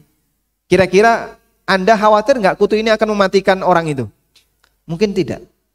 Pak, ini potensi penyakit yang tipis. Nilai kematiannya, angka kematiannya kecil. Bahkan mungkin tidak ada. Dulu ada Nabi yang dikasih oleh Allah ujian kutu sampai kutu itu membunuhnya. Masya Allah. Kayak apa itu Pak? Wallahu a'lam. Ujian itu dia bawa sampai mati. Ada juga Nabi yang dia mengalami ujian sakit kulit sampai dia mati. Ada juga orang yang dia mengalami ujian kemiskinan sampai mati dia miskin. Jadi gak perlu heran ada sebagian orang yang dia di akhir hayatnya dikasih oleh Allah ujian kemiskinan. Namun itu bukan tanda antara cinta dan bencinya Allah. Paling penting itu. Berarti jangan suudzon kepada Allah ya. Pak, kalau saya di usia tua gini kok miskin ya, apakah Allah mau menyiksa saya di dunia? Tolong jangan komentar dulu tentang Allah. Boleh Anda suudzon pada diri Anda, tapi jangan dikaitkan dengan perbuatan Allah terlebih dahulu sebelum kita tahu pasti. Bapak kedepankan husnudzon. Barangkali Allah jadikan Bapak seperti ini di akhir hayat, mungkin karena Allah hendak meningkatkan derajat Bapak. Bapak sekarang Masya Allah sudah kelihatan rajin ke masjid Pak ya. Begitu sholat subuh ada di saf paling depan ya. Padahal dulu nggak pernah nyentuh air wudhu. Sekarang subuh sudah berada di saf paling depan. Rajin ikut kajian, rajin beramal dan seterusnya. Semoga dengan musibah ini derajat Bapak semakin naik, semakin tinggi di hadapan Allah Subhanahu wa taala. Dan tidak semua ujian itu perlu disikapi jangan-jangan karena dosa Allah hendak menghukum saya sekarang. Tidak harus demikian. Anda di posisi akhir hayat, Nabi SAW meminta untuk apa? Perbanyak husnudzan. La yamutanna ahadukum wa huwa yuhsinudzanna billah. Jangan sampai kalian mati kecuali dalam kondisi husnudzan kepada Allah. Nah, husnudzan kepada Allah itu memandang semua takdir Allah yang ada pada dirinya dijadikan sebagai hal yang positif. Mungkin bisa jadi ini cara Allah mau membersihkan kesalahan saya atau meningkatkan derajat saya. Insya Allah cara seperti itu lebih bagus. Wallahu a'lam. Syukran Ustaz atas jawabannya. Pertanyaan selanjutnya. Alhamdulillah ana perdana bermajelis dengan Ustaz yang sebelumnya kami hanya mengambil manfaat dari Ustaz media elektronik. Ana senang Ustaz apabila seorang berbisnis metodenya sudah syar'i namun niatnya untuk memperkaya harta, apakah niat ini salah atau benar Ustaz? tapi untuk bersyukur. Syukran jazakallahu khairan. Silakan. Masya Allah. Barakallahu fiik. Punya keinginan untuk jadi orang kaya, boleh atau tidak, Pak? Boleh, Pak? Karena kita semua mengalaminya, Pak, ya? Masya Allah. Rata-rata di antara kita punya bayangan ingin jadi orang kaya, bisa punya rumah, punya kendaraan mewah, kalaupun nggak mewah ya minimal roda 4 ya. Tapi bekas Alphard nggak apa-apa ya. Jadi kita punya harapan di dunia sejahtera. Dan itu selalu yang membayangi kehidupan manusia. Jadi seperti ini boleh atau tidak? Ya secara umum boleh. Namun keinginan kaya seperti ini tidak ada nilai positif maupun negatif. Kecuali jika Anda punya keinginan yang kedua. Yaitu menjadikan kekayaan ini sebagai sebab untuk mendukung takwa. Karena itu Nabi SAW bersabda, La ba'sa bil ghina limanittaqa. Tidak masalah orang punya kekayaan bagi orang yang tidak masalah memiliki kekayaan bagi orang yang bertakwa. Tidak masalah punya kekayaan bagi orang yang bertakwa. Baik. Artinya, kalau orang itu kaya tapi dia tidak bertakwa, maka bisa jadi bermasalah. Dan itu terbukti. Dia kaya tapi dia nggak ngerti nilai harta. Sampai dia keluarkan uang senilai 2M hanya untuk membeli sepasang merpati. Masya Allah. Kejadiannya di mana itu, Pak? Ada orang mengeluarkan duit sekian miliar hanya untuk koleksi burung. Hanya untuk koleksi ikan. Orang kaya perlu dikasih nasihat agar dia tahu nilai harta. Masya Allah. Kadang sebuah lukisan dia beli dengan harga triliunan. Itu kalau mau dipakai untuk perluasan masjid Al-Irsyad mungkin bisa sampai jauh ke sana, Pak. Tapi hanya untuk sebuah lukisan. Kadang kita berpikir, ngapain orang ini ya sampai ngejar sebuah benda yang mungkin bagi kehidupannya manfaatnya tidak terlalu besar, tapi dia keluarkan harta yang sangat banyak. Makanya yang lebih penting adalah kalau Anda kaya, memikirkan selanjutnya. Setelah kaya mau ngapain, Mas? Saya mau bersyukur. Yang benar, insya Allah. Baik, coba kita bacakan firman Allah di surat At-Taubah. Di surat At-Taubah, Allah Ta'ala menyebutkan, La in atana Allah min fadlihi lanasaddaqanna. Coba ayatnya gimana? Ada di surat At-Taubah ayat 75. Wa minhum man ahadallaha. Di antara mereka ada yang berjanji di hadapan Allah. La in atana min fadlihi. Kalau Allah memberikan karunia-Nya kepadaku, kalau Allah menjadikan bisnisku lancar, usahaku sukses, lanasaddaqanna, maka aku akan rajin sedekah. Walanakunanna minas salihin, dan aku akan menjadi orang yang saleh. Nanti saya akan bangun masjid, saya akan berangkat haji, mengajikan masyarakat satu RT. Dia punya banyak rencana-rencana besar dan dia ngomong seperti itu ketika dia berharap kekayaan. Lalu apa realita yang terjadi? Falamma atahum min fadlihi bakhilu bihi. Ketika Allah berikan kepada mereka kekayaan, mereka jadi bakhil, wa tawallaw wa hum mu'ridun. Lalu mereka berpaling, lupa dengan janjinya, dan mereka tidak melakukan apa yang dulu mereka katakan. Yang lebih berbahaya, lihat di ayat 77. Ada di At-Taubah, mulai ayat 75 sampai 77. Fa'aqabahum nifaqan fi qulubihim ila yaumi yalqaunahu. maka Allah hukum mereka dengan Allah jadikan hatinya sebagai hati munafik ila yaum yalqaunahu, sampai mereka ketemu Allah. Artinya sampai apa? Sampai mati. Bima akhlafullaha ma wa'aduhu, disebabkan karena mereka menyalahi janji yang pernah mereka ucapkan di hadapan Allah. Wa bima kanu yakdzibun, dan disebabkan karena mereka berdusta. Maka tolong diwaspadai, kadang munafik asghar itu bisa menjadi munafik akbar. Jadi munafik itu kan ada dua ya. Ada nifak, ada dua apa? Ada asghar, ada satunya apa? Akbar. Nifak yang asghar yang bagaimana? Yang tidak menyebabkan pelakunya keluar dari Islam. Contohnya apa Pak? Contohnya Nabi SAW pernah bersabda, ayatul munafiki thalath, tanda munafik ada 3. Kalau bicara suka dusta, ketika berjanji suka mengingkari, kalau dikasih amanah dia khianat. Kemunafikan seperti ini tidak sampai menyebabkan pelakunya keluar dari Islam.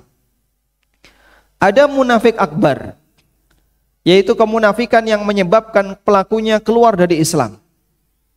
Dan yang perlu dipahami bahwasanya nifak asghar bisa berubah jadi nifak akbar. Nifak asghar bisa berubah jadi nifak akbar. Yang awalnya kemunafikan kecil jadi kemunafikan besar, menyebabkan orangnya keluar dari Islam. Dan ahli tafsir menyebutkan, ulama menyebutkan, nifak asghar ini menyalahi janji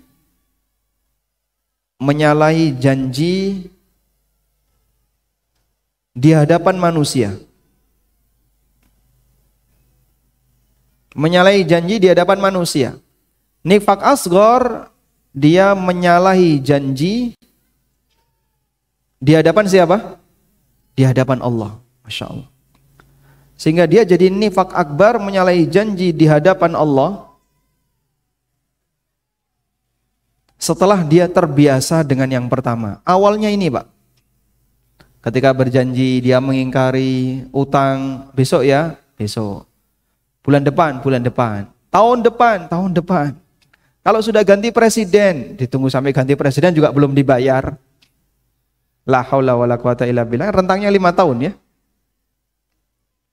Nah begitu dia menyalahi janji kepada manusia dianggap enteng, nanti lambat laun dia akan menyalahi janji di hadapan Allah. Kalau sudah berani seperti ini, dia keluar dari Islam. Dan itulah yang terjadi pada orang munafik yang Allah ceritakan di surat At-Taubah tadi. Di antara mereka ada yang berjanji di hadapan Allah, nanti kalau kaya saya akan ini, saya akan ini, saya akan ini. Begitu benar dikasih oleh Allah kekayaan, nggak ada yang dilaksanakan semuanya. Maka Allah jadikan hatinya hati munafik disebabkan karena dia menyalahi janji kepada Allah dan disebabkan karena dia berdusta. Maka punya cita-cita jadi kaya, ingin sukses, kemudian dia berbicara di hadapan Allah, ya Allah kalau nanti saya kaya saya akan ini, punya cita-cita seperti itu, nggak salah. Tapi tolong jaga baik-baik hatinya. Kalau memang belum siap, tahan dulu. Belum tentu ketika Anda dikasih sebagaimana yang Anda harapkan dari Allah, Anda sanggup untuk melaksanakannya. Karena dulu ada orang yang dia dicap jadi munafik gara-gara seperti ini. Bahaya ya. Waliyadzubillah. Nah. Syukran Ustadz atas jawabannya. Pertanyaan selanjutnya, Assalamualaikum, semoga Ustadz dan para jamaah selalu dalam lindungan Allah. Amin. Saat seseorang sedang dalam keadaan sempit, bolehkah dia meminta bantuan kepada manusia lainnya? Misalkan meminta bantuan pada pemerintah dengan cara mendaftar melalui RT RW, karena pemerintah memang mempunyai anggaran untuk itu. Ataukah seharusnya diam saja, padahal dia pantas untuk mendapatkan bantuan? Jazakallah khair. Nah, wa jazakallahu khairan. Bagi orang yang memang dia berhak untuk mendapatkan bantuan, dia berhak untuk memintanya. berhak dapat berarti dia berhak untuk minta. Dan ini kaidah umum dalam masalah muamalah yang sifatnya sosial. Dalam muamalah non komersil. Seorang istri dia berhak dapat nafkah dari suaminya. Ternyata suaminya nggak pernah ngasih nafkah. Maka sang istri berhak apa, Pak? Berhak untuk dapat nafkah dari istrinya. Berhak untuk minta. Bang, berapa lama abang absen? Nggak pernah ngasih nafkah ya? Bulanan nggak pernah dikasih, sering yang ngilang ya. Rajin di warung kopi. Misalnya ya. Maka sang istri berhak untuk minta ketika haknya nggak dikasih. Demikian pula anak. Bapaknya nggak pernah ngasih apapun. Anak berhak untuk minta. Selagi dia nggak mampu untuk bekerja. Nggak mampu untuk mendapatkan penghasilan. Baik. Hal yang sama juga terjadi pada rakyat. Ketika rakyat itu dalam kondisi miskin, dia nggak mampu, maka dia berhak untuk mendapatkan harta dari baitul mal. Baitul mal itu apa, Pak? Kas negara. Sehingga dia berhak untuk minta. Dan dulu para sahabat radhiyallahu anhum ketika mereka membutuhkan kadang datang kepada Nabi sallallahu alaihi wasallam lalu minta, dan Nabi sallallahu alaihi wasallam arahkan, silahkan ke baitul mal. Orang-orang Uroniyun mereka datang sampai di Madinah sakit dan mereka butuh obat. Oleh Nabi sallallahu alaihi wasallam diarahkan, kalian datang ke tempat pengembalaan onta zakat. Minta susunya dicampur dengan air kencingnya. Terus itu dijadikan obat, sembuh. Ada juga orang yang datang kepada Nabi sallallahu alaihi wasallam minta zakat, lalu beliau arahkan ke baitul mal. Dan seterusnya. Itu hal yang umum. Karena itu bagi orang yang membutuhkan dan dia sudah melakukan usaha tapi selalu gagal, akhirnya modalnya habis, dia berhak untuk minta zakat ke baitul mal. Dia juga berhak minta zakat ke lembaga-lembaga sosial yang mengumpulkan zakat. Cuman biasanya prosesnya akan panjang ya. Sehingga harus ini. Untuk menyediakan proses itu saja kadang dia butuh keluar biaya yang cukup banyak. Ada salah satu cerita yang sampai ke saya. Dia seorang mustahik, sakit, gak sanggup untuk membayar biaya pengobatan. Dokter meminta, Pak ini operasi. Biayanya kurang lebih 15 juta. Mengajukan dana zakat dari lembaga zakat yang sangat terkenal di Indonesia. Dia harus datang ke Jakarta, bolak-balik cuma dikasih 500 ribu. Akhirnya dia merasa capek. Walhamdulillah, Al-Ustadz Dr. Irwandi Tarmizi, beliau punya lembaga zakat. Lalu orang ini dapat informasi tentang itu, minta di sana, di cross check ke rumah sakit, benar, dia berobat, semua kebutuhannya ditutupi dari zakat. Ngasih zakat itu, Pak, tolong jangan sedikit, Pak. Bila perlu ada orang miskin butuh berobat, berapa kebutuhannya? 20 juta, sudah berobat. Pakai zakat 20 juta. Kebanyakan enggak, Pak? Memang jika memang dia butuh seperti itu, kasih. Sebab tidak harus dibuat dikit-dikit. Kadang kan rata-rata cuma 500 ribu, 700 ribu. Terlalu dikit, buat lebih banyak. Sesuai dengan kebutuhannya. Wallahu a'lam. Syukran Ustadz atas jawabannya. Pertanyaan selanjutnya Ustadz. Hukum menjadi sales penampungan dompet elektronik berupa barcode yang di-scan, yang dimana itu buatan bank, jadi teknisnya kita nawarin warung-warung untuk membuat barcode-nya. Nah, saat pembeli yang ke warung tersebut nggak ada uang cash, bisa dilayani dengan scan barcode yang ada di M-Banking atau e-wallet tersebut. Bagaimana hukumnya Ustadz? Posisi beliau sebagai penyedia? Sales. Oh, sales. Salesnya, yang menawarkannya saja. Nah, ya. Baik. Penggunaan barcode ini ada nggak yang dipakai untuk bayar cicilan motor atau cicilan rumah atau apa? Ada ya. Untuk lembaga yang melayani itu ya. Tapi kalau warung nggak ada ya. Warung, toko nggak ya. Rata-rata hanya untuk belanja saja ya. Baik. Berarti kalau demikian boleh Anda jadi sales di situ. Karena tidak semua produk bank itu bermasalah.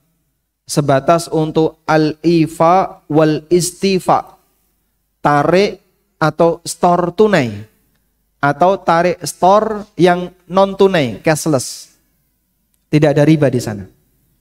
Yang kami tahu di situ tidak ada riba. Sehingga kalau Anda jadi sales untuk bagian ini, berarti hindari perusahaan atau toko yang melayani kredit ribawi. Misalnya leasing, kemudian diterapkan barcode. Nanti kalau ada nasabah yang datang tinggal mau store cicilan, tinggal barcode. Di situ kan store cicilan itu sama dengan pokok plus bunga. Berarti Anda memfasilitasi orang untuk store riba. Yang kayak gini tidak boleh. Tapi kalau makanan, kemudian toko-toko kelontong, insya Allah tidak ada masalah. Wallahu a'lam. Syukran Ustadz atas jawabannya. Pertanyaan selanjutnya Ustadz. Bismillah, Assalamualaikum warahmatullahi wabarakatuh. Semoga Ustadz dan kita semua sehat penuh keberkahan. Amin. Bagaimana hukumnya secara syariat agama bila bergabung dengan komunitas bisnis yang diwajibkan ikut pelatihan atau pembinaan materi dengan pertemuan-pertemuan rutin, percampuran laki-laki dan wanita, dan diakhiri dengan perjamuan makan serta foto dokumentasi. Dokumentasi diupload di grup bisnis tersebut sebagai motivasi berjualan. Mohon nasihatnya Ustadz. Silakan. Rasulullah sallallahu alaihi wasallam bersabda, "Al-mar'u ala dini khalili." Manusia itu mengikuti agama temannya, teman dekatnya. Dan Nabi sallallahu alaihi wasallam juga mengatakan, "Al-jalisus salih kahamilil misk." Teman yang baik itu seperti apa? Penjual minyak wangi. Baik. Maka di sini kita dituntut untuk milih komunitas. Jika memang dalam sebuah komunitas itu Anda bisa mendapatkan banyak manfaat, sehingga Anda dapat ilmu dunia dan akhirat misalnya, silakan Anda bertahan di sana. Tapi kalau di komunitas itu justru Anda mendapatkan madharat. Bahkan bisa jadi komunitas itu membahayakan bagi akhirat Anda. Sehingga Anda jadi jatuh cinta sama orang, misalnya ya. Karena kan tadi ikhtilat, campur baur. Jadi nggak fokus ketika mikir karena ketemu dengan lawan jenis. Atau misalnya bikin Anda jadi sering bermaksiat dan seterusnya. Ini lebih banyak madharatnya.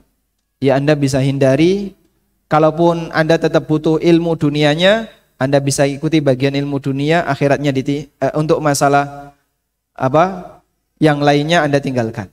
Intinya pintar-pintar ngambil sikap sehingga tidak mendapatkan pengaruh buruk dari komunitas. Wallahu a'lam. Baik, syukran Ustadz atas jawabannya. Pertanyaan selanjutnya Ustadz. Assalamualaikum Ustadz. Bagaimana jika seseorang diberikan kesuksesan dalam usaha yang maju, tetapi dia menjadi merubah ciptaan Allah seperti veneer gigi, filler dagu, dan hidung supaya lebih terlihat cantik. Tapi dia baik kepada orang lain Ustadz. Apa yang seperti ini termasuk orang kaya yang tidak bersyukur karena kesuksesannya ada yang dia lakukan sesuatu yang tidak disukai Allah? Dia mengubah ciptaan Allah dengan cara merubah kondisi giginya, terus dagunya, terus hidung supaya lebih mancung, mempercantik diri mungkin. Oh Ustaz. Gitu, baik. Terlihat. Baik. Intinya begini ya, ketika ada orang memiliki harta, lalu harta itu dia gunakan untuk maksiat, maka ini tindakan tabdzir. Dan dalam Al-Quran Allah tegaskan, innal mubadzirina kanu ikhwanasy syayatin. Sesungguhnya tindakan tabdzir itu temannya setan. Dan definisi tabdzir, pelakunya namanya mubadzir, adalah orang yang menggunakan harta fima la yambaghi, untuk kegiatan yang tidak boleh dilakukan. Untuk maksiat, apapun bentuk maksiatnya, dan mengubah ciptaan Allah, terutama wajah ya. Piercing untuk yang laki-laki ya, kadang hidungnya ditindik, kadang lidahnya ditusuk-tusuk, kadang kulitnya dicat jadi Silverman. Dan aneka usaha yang dilakukan oleh manusia, termasuk misalnya bertato, dia mengubah ciptaan Allah. Ini dosa besar. Dan salah satu di antara godaan terbesar setan adalah mempengaruhi manusia untuk mengubah ciptaan Allah. Tidak boleh yang kayak gini ya. Karena itu dalam masalah ciptaan Allah, kita tidak boleh mengubahnya, apalagi ketika itu mengeluarkan modal besar, berarti dia dikasih harta, tapi hartanya dipakai untuk kegiatan durhaka kepada Allah Ta'ala. Waliyadzubillah. Syukran Ustadz atas jawabannya. Pertanyaan selanjutnya Ustadz. Assalamualaikum warahmatullahi wabarakatuh. Tugas seorang istri selain menjalankan ibadah, salah satunya adalah patuh kepada suami. Yang mau saya tanyakan, bagaimana cara menghadapi suami yang rajin beribadah tapi malas dalam mencari nafkah? Masya Allah.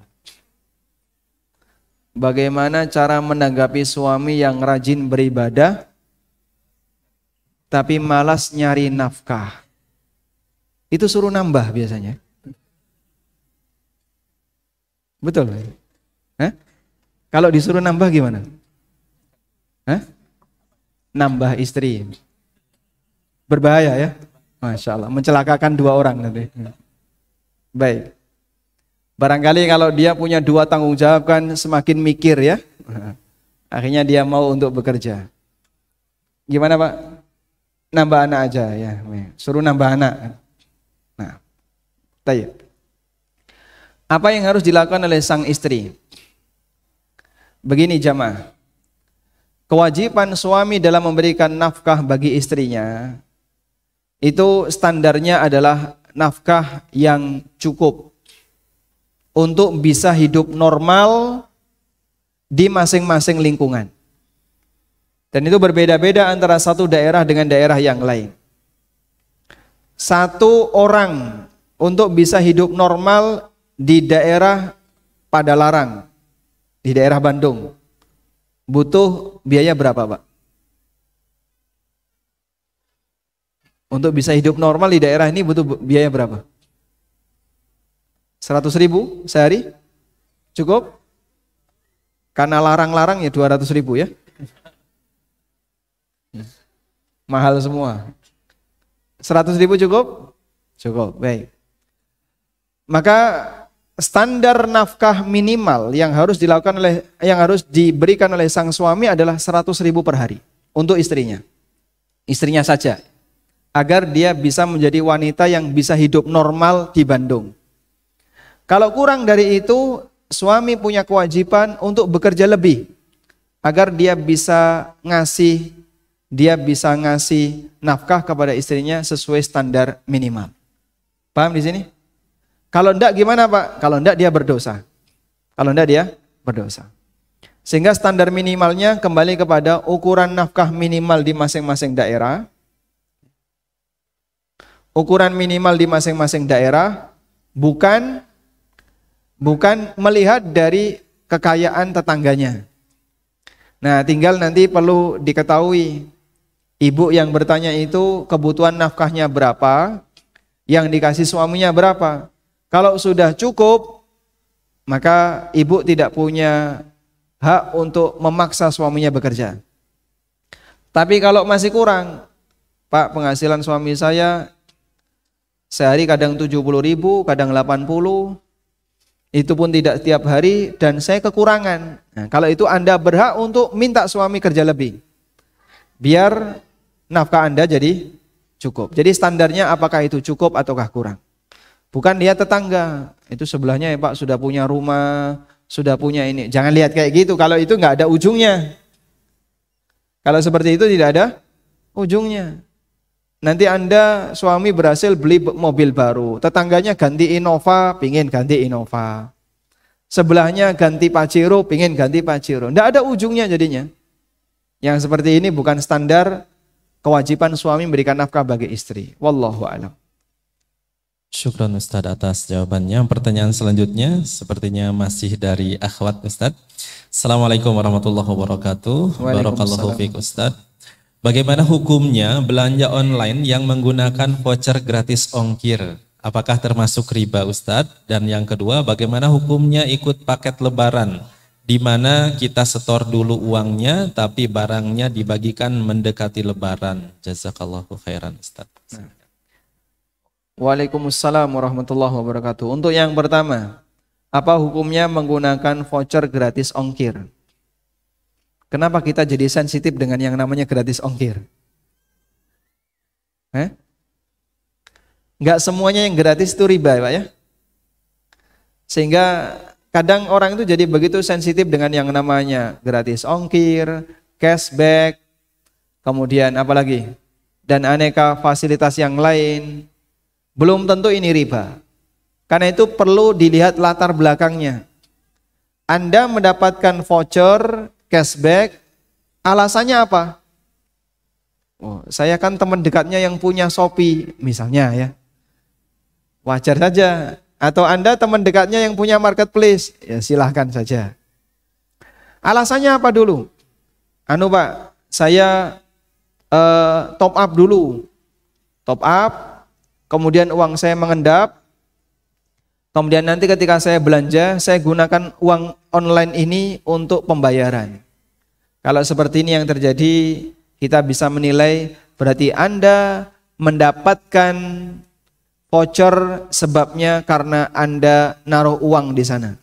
Top up. Kemudian dana itu baru bisa Anda cairkan ketika Anda belanja. Kalau seperti ini yang terjadi, para asatidzah menilai ini masuk dalam kategori manfaat atas akad utang dan itu riba.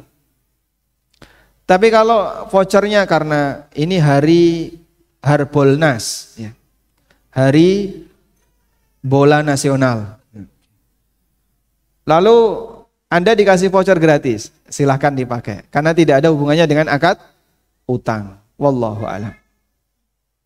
Yang kedua Ustaz, hukumnya ikut paket lebaran, di mana kita store dulu uangnya, lalu barangnya dibagikan mendekati lebaran. Store-nya kemana itu? Ke pengumpul, ke toko, ke pengumpul, bisa berupa seseorang atau toko ataupun macam-macam sih. Tunai ya? Tunai. Baik. Kalau Anda misalnya ya, ada agen sembako. Agen sembako ini menampung donasi dari para jamaah, kemudian nanti akan diwujudkan dalam bentuk sembako, terus nanti distorkan saat lebaran, dimulai dari sekarang misalnya. Apakah itu diperbolehkan? Apabila Anda bayarnya langsung ke toko, tunai ya, misalnya paket 100.000 satu paket, lalu Anda bayar 1 juta, berarti Anda beli berapa? 10 paket. Anda bayar 1 juta dan minta tolong nanti 10 paket diedarkan waktu lebaran kepada fakir miskin di daerah A. Akad ini namanya akad apa? Akad salam. Tadi jawabnya apa? Istisna. Salah ya? Masya Allah. Dapat hadiah. Masya Allah. Baik. Akadnya namanya akad salam. Yang jawab bapak atau belakangnya? Oh, bapak yang benar. Belakangnya dapat hadiah juga. Namanya akad salam. Akad salam itu gimana? Bayar tunai, barangnya belakangan. Jadi kalau beliau bayar tunai dulu 1 juta untuk 10 paket, namanya akad salam. Dan salam ini boleh waktunya lama Pak. Justru itu kalau waktunya lama, ijma ulama boleh. Yang nggak boleh itu kalau salam waktunya pendek, kurang dari 1 bulan. Menurut jumhur dilarang. Kalau dalam mazhab Syafi'iyah boleh. Ada perbedaan pendapat untuk salam yang waktunya pendek. Tapi kalau lama justru lebih boleh. Sepakat ulama salam yang waktunya lama boleh. Yang disebut dengan salam mu'ajjal. Yang disebut dengan salam mu'ajjal. Belinya sekarang, dapat barangnya bulan depan. Lebih dari 1 bulan. Ijma ulama boleh. Tapi kalau beli sekarang, bayar sekarang, dapat barangnya 5 hari lagi, sekarang masih inden, ulama berbeda pendapat. Jumhur melarang, yang ini disebut dengan salam hal. Menurut jumhur ini tidak boleh. Tapi menurut Syafi'iyah ini boleh. Nah, dropshipping yang ada dalam transaksi online itu skemanya salam hal. Yang menurut jumhur dilarang, tapi menurut Syafi'iyah diperbolehkan. Paham ini? Baik. Berarti yang tadi salam apa namanya? Salam muajjal. Menurut atau ijma ulama salam muajjal boleh. Baik dalam mazhab jumhur maupun Syafi'iyah. Nah, kalau itu diperbolehkan, maka boleh dilakukan sejak sekarang. Namun ketentuannya salam itu uangnya harus tunai. Nggak boleh ya, 1 juta tapi 500 dulu. Sisanya nanti waktu lebaran, nggak boleh. Yang kedua, kriteria barang harus dijelaskan di awal. Nanti 100.000 dapat apa? Nggak tahu Pak, tergantung harga nanti. Nggak bisa kayak gitu. Nah, minyak kan harganya nggak jelas. Ya harus ditetapkan sekarang. Dapat apa 100.000 itu? Disebutkan ya, gula sekian kilo, minyak sekian kilo, apalagi misalnya disebutkan paket 100.000. Nah, yang kayak gini wajib disebutkan di awal. Kalau nggak disebutkan, jadinya jual beli jahalah. Ada ketidakjelasan dalam kriteria objek salam. Tidak boleh. Yang ketiga, tidak boleh tertentu. Karena salam muayyan itu gharar. Tertentu maksudnya gimana? Kalau sembako mungkin insya Allah tidak gharar, tidak tertentu. Misalnya salam tertentu itu ini ya. Saya beli mangga, tapi hanya mangga dari kebun Pak Ali. Padahal kebun Pak Ali belum tentu berbuah mangganya. Tapi ya saya maunya hanya itu. Kalau enggak itu saya enggak mau. Nah, salam seperti ini enggak boleh. Bayar sekarang, nanti mangganya dari kebun Pak Ali 3 bulan lagi. Ini namanya salam yang gharar. Karena kebun Pak Ali belum tentu berbuah. Salam muayyan seperti ini dilarang. Paham insyaallah? Wallahu a'lam. Syukran Ustaz atas jawabannya. Pertanyaan selanjutnya, Ustaz. Berarti yang terakhir ini? Apa? Yang terakhir? Yang terakhir. Baik. Baik. Bagaimana kita dalam menentukan standar kaya itu? Dan apakah kaya itu menjadi sebuah motivasi bagi para sahabat dahulu? Standar apa, Pak? Dan apakah kaya itu menjadi sebuah motivasi bagi para sahabat dahulu? Ayat. Kaya. Apakah kaya menjadi motivasi para sahabat? Standar kaya itu bagaimana? Standar kaya ya kembali kepada penilaian masyarakat ya. Seperti antara standar kayanya orang Bandung dengan orang Jogja sama enggak, Pak? Beda, Pak.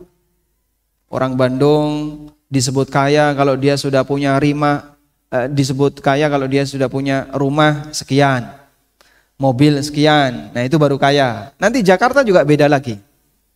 Maka istilah kaya itu beda-beda. Tapi kalau Anda bertanya tentang standar kaya menurut syariat, yang disebut kaya adalah muzaki, orang yang wajib zakat. Makanya Nabi SAW mengatakan tentang zakat, tu'khadhu min aghniyaihim faturaddu ala fuqaraihim. Zakat itu diambil dari orang kaya lalu dikembalikan kepada orang miskin. Sehingga Rasulullah SAW menyebut orang yang wajib bayar zakat sebagai orang kaya. Dipahami insyaallah? Itu kalau standar syariat. Tapi kalau kaya standar uruf itu beda-beda. Sekarang kalau zakat mal 85 gram emas dijadikan duit jadi berapa, Pak? Jadi duit berapa itu? Anggaplah misalnya 70 sekian juta atau 80 juta. Di Bandung orang punya tabungan 80 juta sudah kaya belum? Sudah, Pak? Di Bandung punya tabungan 80 juta sudah kaya atau belum? Belum ya? Belum. Masya Allah. Bandung, Pak, itu, Pak. Lain halnya kalau di Klaten. Atau di Jogja 80 juta, Masya Allah. Itu donatur Pak. Karena dia sudah memiliki harta satu nisab. Jadi beda-beda antara satu orang dengan orang yang lain. Dan apakah sahabat itu punya motivasi untuk kaya?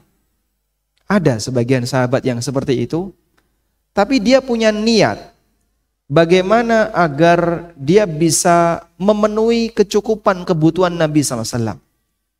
Contohnya Sa'ad bin Ubadah. Sa'ad bin Ubadah itu pernah berdoa kepada Allah. Allahumma inni nas'alukal majda. Wala majda illa bifi'alin. Allahumma inni la yasluhunil qalil. Wala yasluhu alayya. Ya Allah, saya minta kelonggaran rizki. Dan itu harus ada usaha. Ya Allah, saya enggak layak jadi miskin. Dan aku enggak mau jadi miskin. Doanya sahabat siapa tadi? Sa'ad bin Ubadah. Kenapa beliau punya prinsip seperti itu? Karena beliau radhiyallahu anhu ingin memenuhi kebutuhan Rasulullah SAW dan keluarga beliau serta para ashabus suffah. Sehingga saat itu banyak ngajak makan ya. Ashabus suffah kan orang dari luar, dia nggak punya makanan, ayo ke rumah saya, makan di rumah saya. Kebutuhan keluarga Nabi SAW dipenuhi oleh Sa'ad bin Ubadah. Makanya beliau berdoa agar tidak jadi orang miskin. Wallahu a'lam. Ini diapakan ini? Oh baik, hadiah ini untuk para penanya yang tadi dibacakan. Walhamdulillah. Baik, demikian yang bisa kita sampaikan. Semoga jadi kajian yang bermanfaat. Wassallallahu ala nabiyyina Muhammadin wa ala alihi wa sahbihi wasallam. Wa akhiru da'wana anilhamdulillahi rabbil alamin. Subhanakallahumma wa bihamdika asyhadu an la ilaha illa anta astaghfiruka wa atubu ilaik. Wassalamualaikum warahmatullahi wabarakatuh. Waalaikumsalam warahmatullahi wabarakatuh.